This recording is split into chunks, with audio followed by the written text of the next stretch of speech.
नमस्कार मु भवानी आपण को स्वागत करुछि मोर चैनल चानेक्स को। शुभ सकाळ।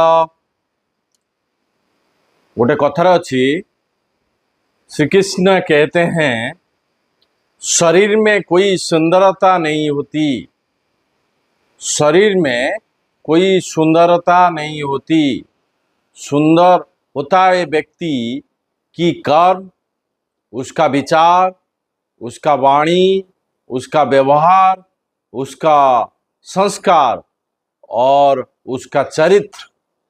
जिसके जीवन में ये सब है, जिसके जीवन में ये सभी है, वो इंसान दुनिया का सबसे सुंदर शख्स है।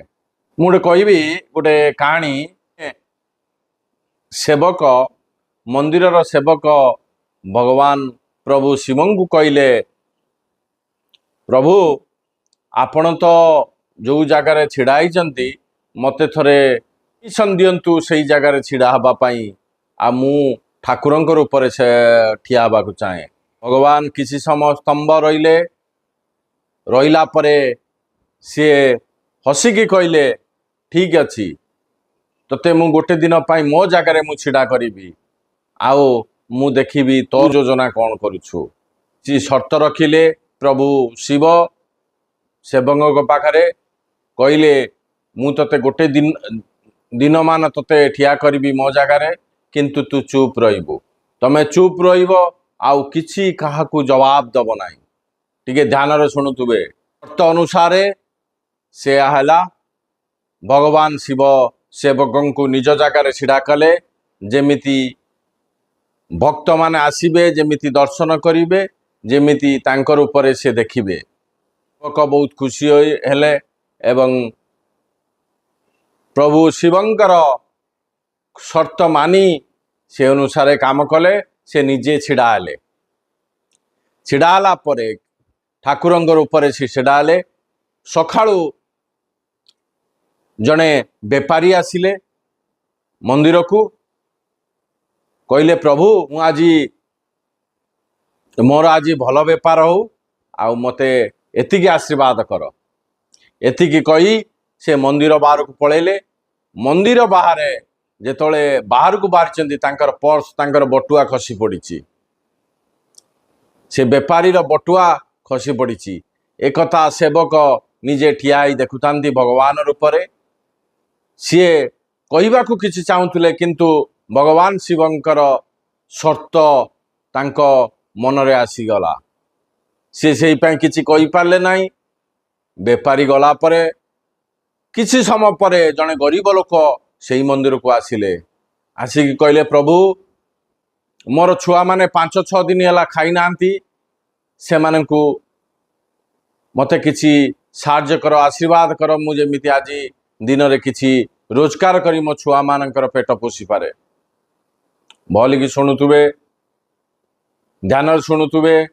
से लोक गरीब लोकटी एतिकी कहला मात्रे, ठाकुर को एतिकी प्रार्थना करिया मात्रे ता आखि पड़िला से बटुआ उपरे।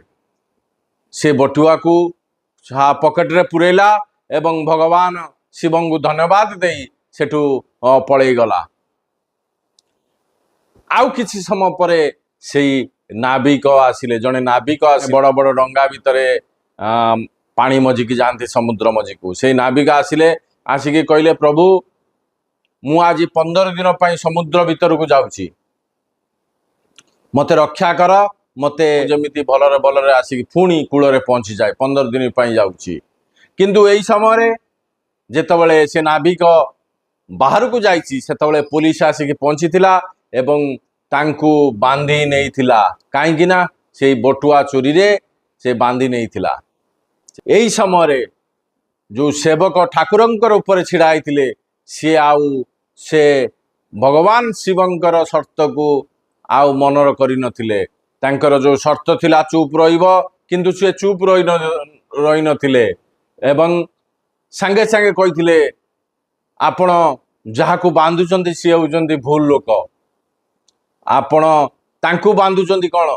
आ पूर्व जने गरीब लोक आसीथिले, सेई बटुआ चोरी करछि।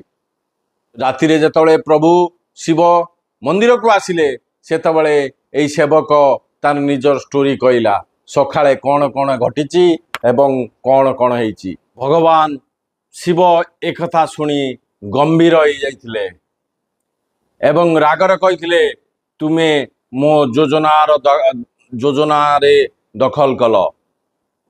ତମେ ଦଖଲ ଦେବାର ନଥିଲା, କିନ୍ତୁ ମୋ ଯୋଜନାରେ ତମେ ଦଖଲ ଦେଲ।